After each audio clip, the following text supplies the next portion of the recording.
Welcome to the next lecture on nozzles. As you know, nozzle, you will always have a taper like this. So, you will have a inlet and then you will have an outlet, which we use it in pipes. So, as and when you taper down, the area reduces, you will see the velocity increases. So, that is how you try to pinch your hose pipe and try to increase the pressure and then start cleaning the car or whatever is the muddy portion you try to do it, scooter or so and so forth. So, nozzle is another major important part in fluid and thermal. So, the content of this lecture will be nozzle, then different types of nozzle, area velocity relationship, throttling process, throttling is you control the process, throttling process, then a connect with our previously learned TS diagram of throttling, then mixing chamber and finally, mass and energy conservation equation during mixing. Nozzle are essential engineering device, very important. So, here what happens is the velocity increases, exit of the nozzle, velocity increases. When the velocity increases at the expense of pressure. Pressure high, velocity high is very difficult. Velocity high, pressure low is okay. They are commonly found in a wide range of applications, including jet engines, rockets, spacecrafts and even in ordinary garden hose pipes, which I gave you an example. If you want to sprinkle or if you want to water for a farther more distance, what we do is we always try to puncture or we used to close the exit and make sure the water travels a longer distance. Conversely, devices that achieve the opposite task, increase a fluid pressure by slowing it down is known as diffuser. So, this is very important, diffuser, right. The study of fluid mechanics encompasses the analysis of these devices, particularly under high speed compressible flow condition where the density changes become significant. The primary functions of nozzle is to accelerate a fluid. So, the exit, for example, if you have a nozzle like this, a nozzle like this. So, this is a through hole.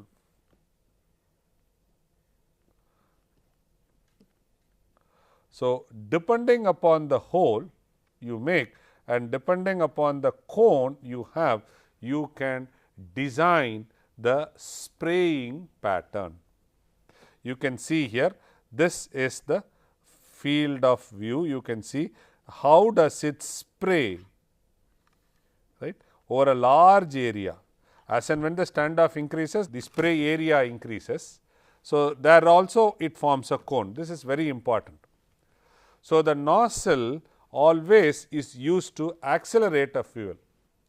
In practical terms, the acceleration is crucial for propulsion system, industrial processes and power generation. When we talk about propulsion system, such as those found in jet engines and rocket, where high velocity exhaust gas generate thrust. Then industrial processes includes industrial blasting and torch nozzles. Torch nozzles are used for painting, the torch nozzles are used for flame getting this thing, torch nozzles are used for water cleaning and other things. Industrial power generation is the place where nozzles are fundamental components in steam and gas turbine, where they convert fluid energy into kinetic to drive the turbine blades. Nozzle plays a very important role. There are three different types of nozzles. They are converging nozzles, diverging nozzles and converging diverging nozzles. So, let us go one after the other. Converging nozzles. These nozzles have a cross section area that decreases in the direction of flow. From here the flow happens. So, the area is this. Okay. From the area you can try to derive the diameter.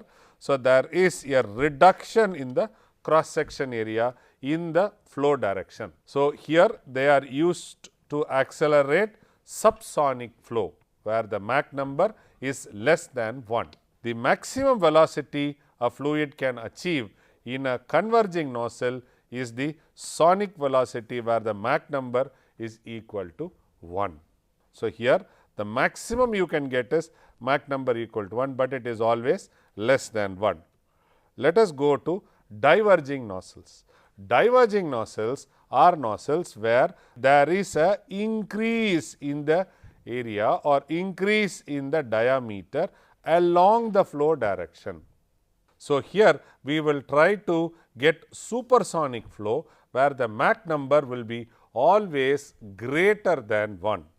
So, when we try to put a combination of convergent divergent nozzle, so it is from here it converges and then it diverges. So, it is called as converging diverging nozzles, or it is called as Laval.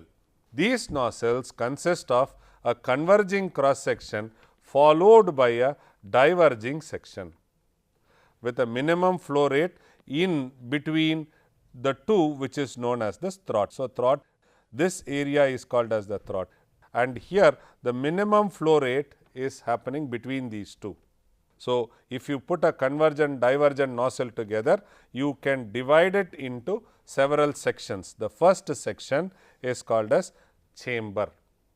The next section is called as the nozzle. The third section is called the jet. Right.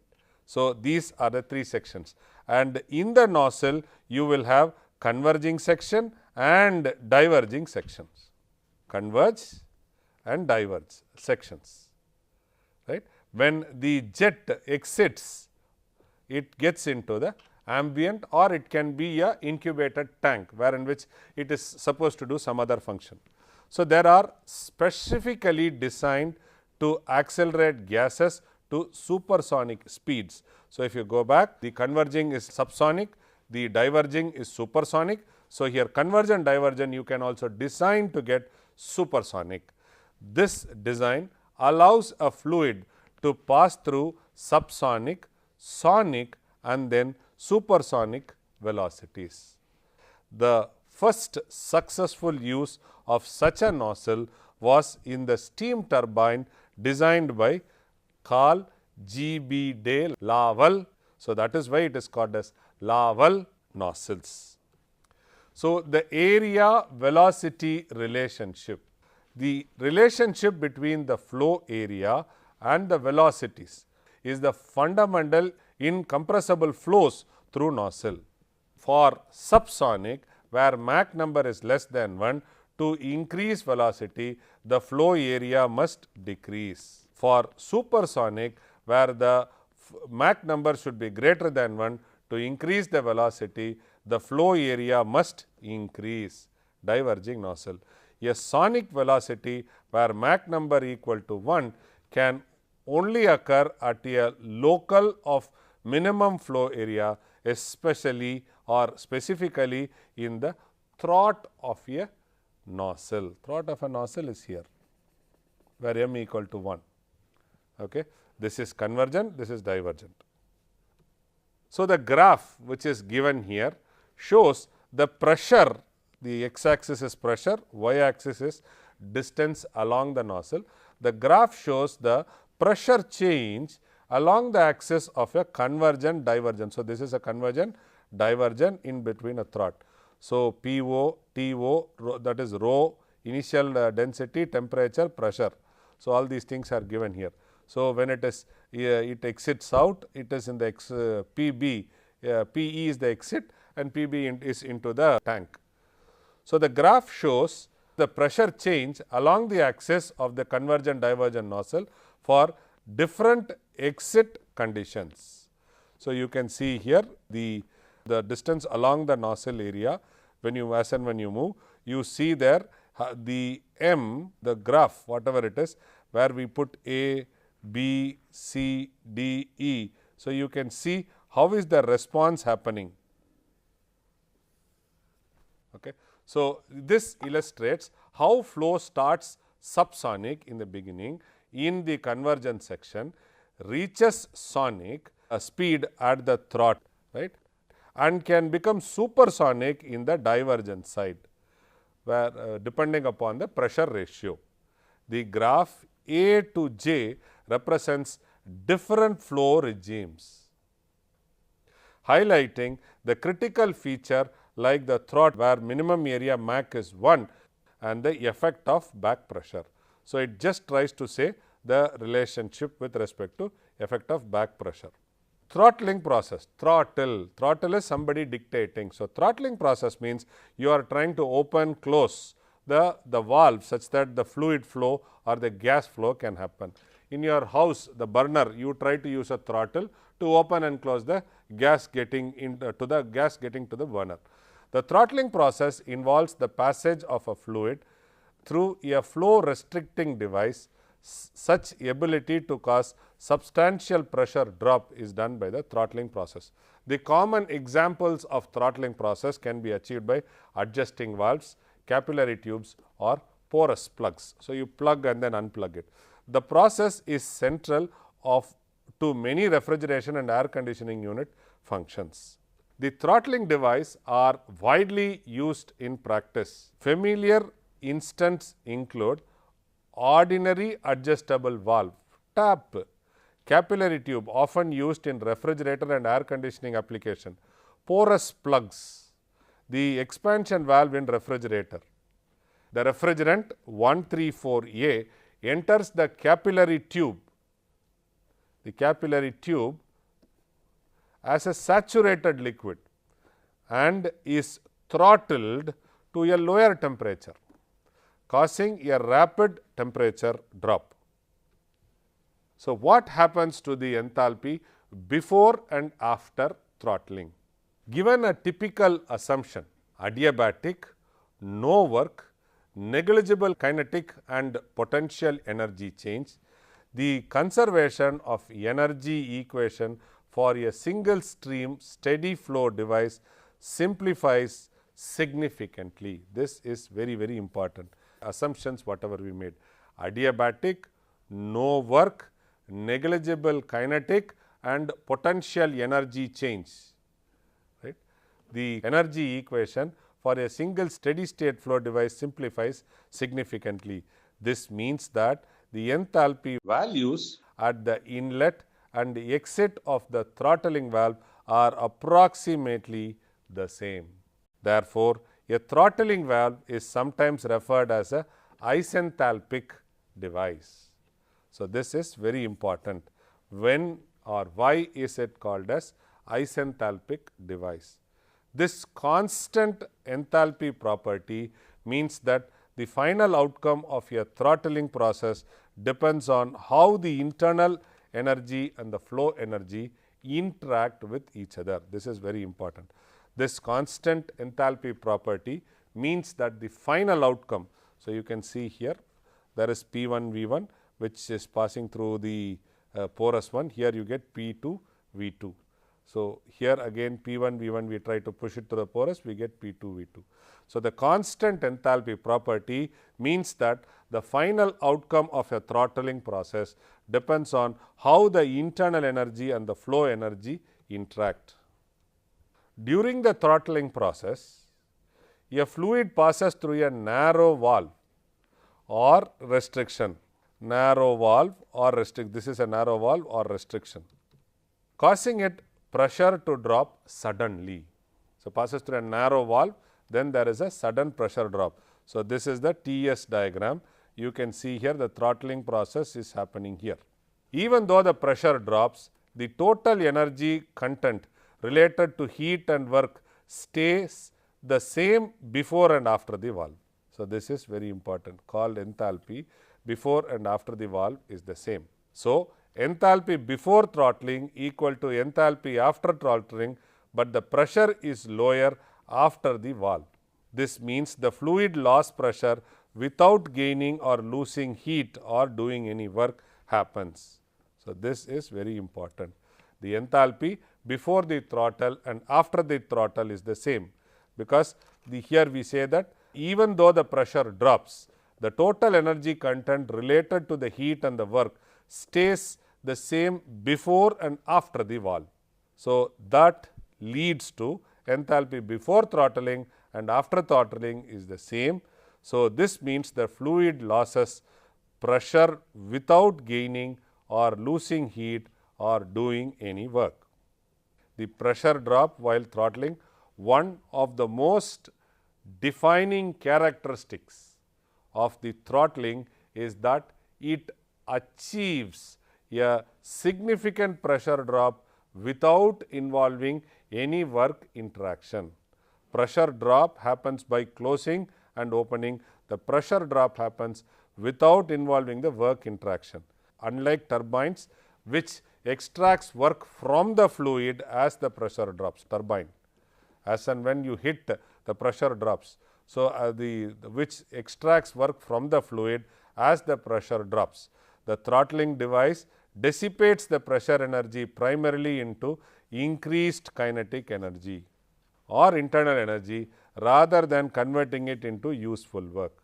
So, this is again friends very important. This is why the control volume energy equation for a throttling valve often reduces to enthalpy being constant. So, here we can see the graph between H and the volume flow rate.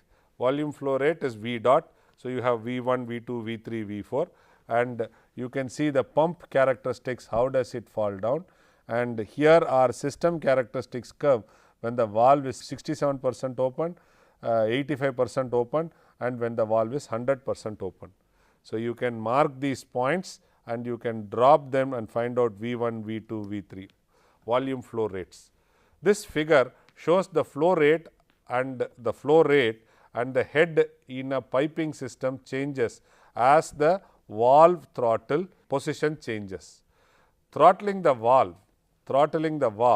this is throttling the valve. Throttling the valve reduces flow and the pressure drop across the valve, meaning the pumps need to work against a higher resistance.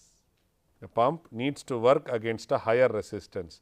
Different curves for valve 67%, 87%, 100% open, illustrating how closely the valve increases the pressure drop of the same flow rate. At the same flow rate, whatever happens, you can see, and here you see how does the efficiency fall down.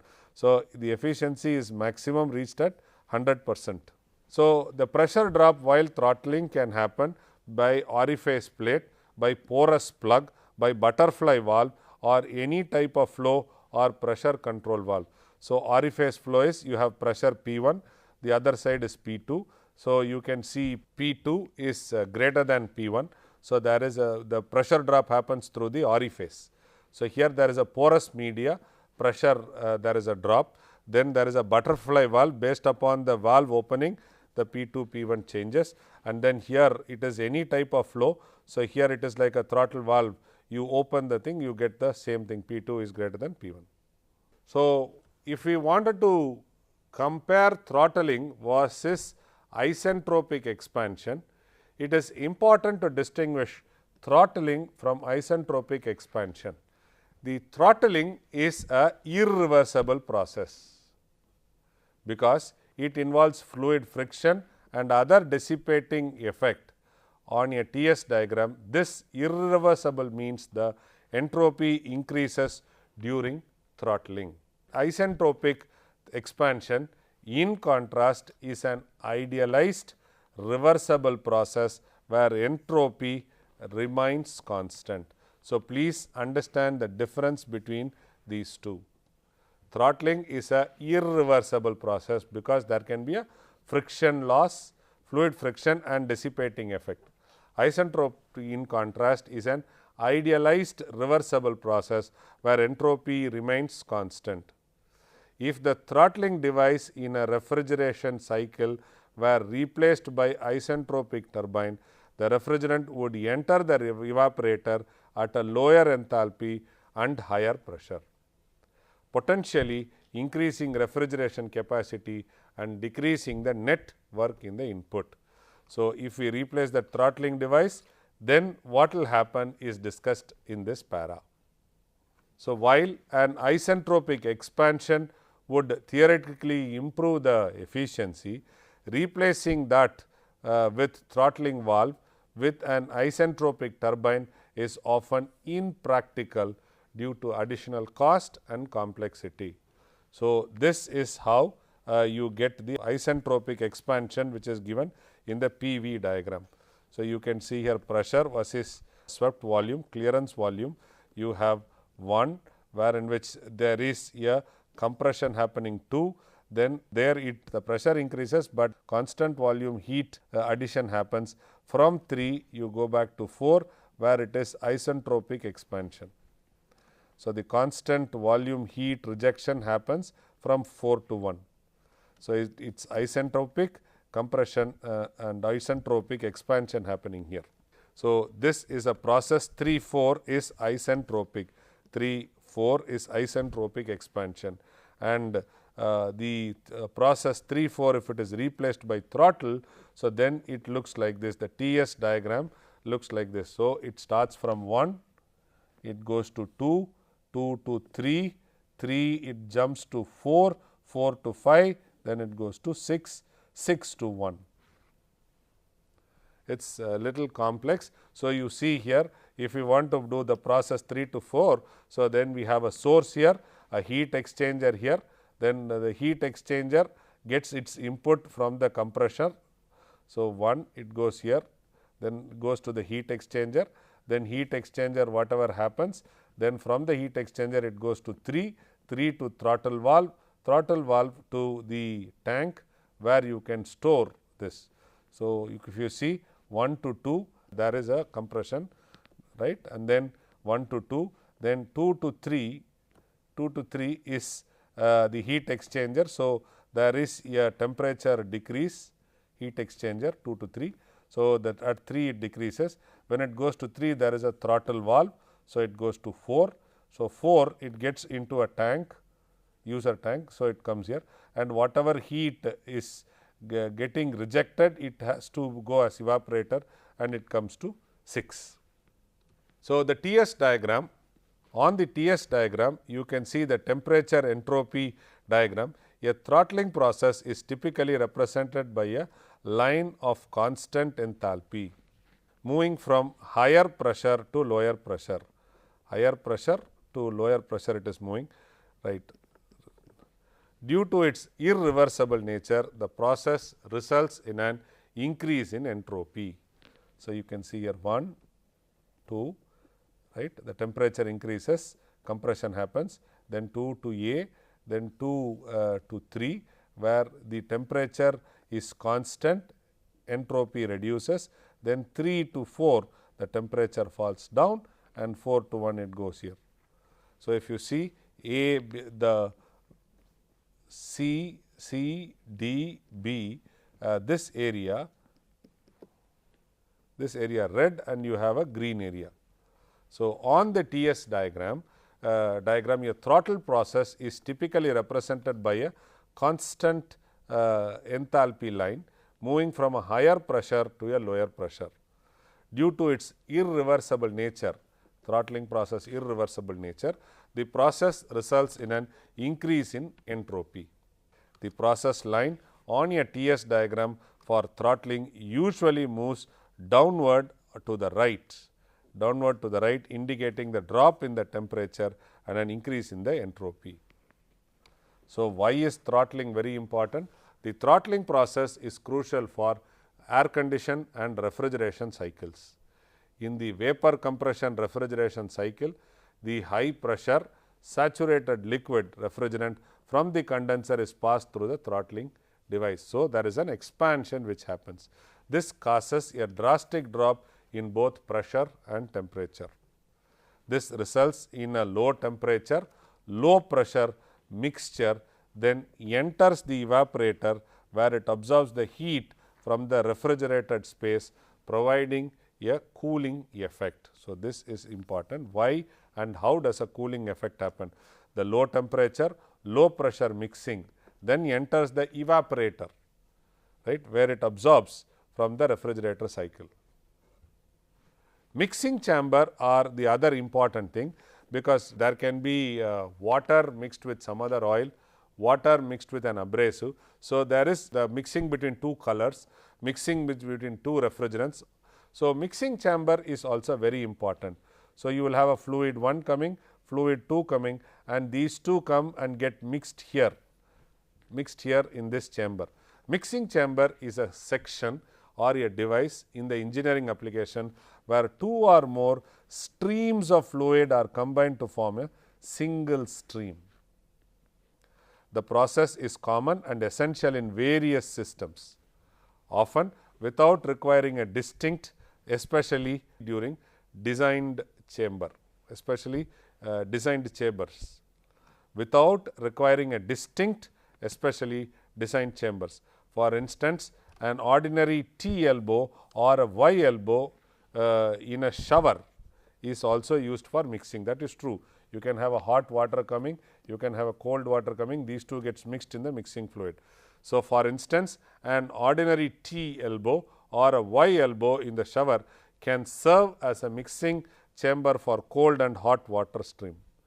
The mixing chamber are sometimes classified as direct contact heat exchangers.